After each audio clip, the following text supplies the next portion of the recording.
पांडुरंगा, काय तुझं रूप आहे रे. सगळ्या रंगाला अगदी सावरून घेशील असं तुझं रूप आहे.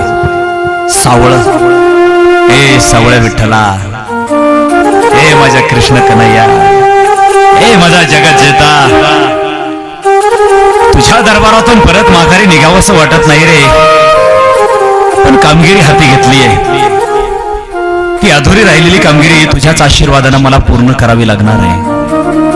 दे आशीर्वाद दे आणि निरोपही दे. येतो.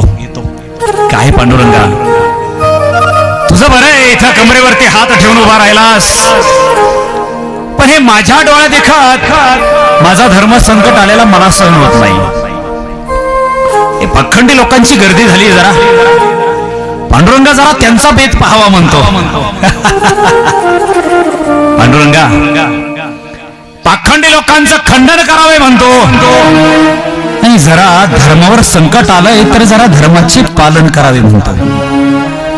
काय करणार पांडुरंगा, दुसरं मला काही कामच नाही आता. बस पांडुरंगा, फक्त तुझ्या नामाचं बीज मला वाढवायचंय.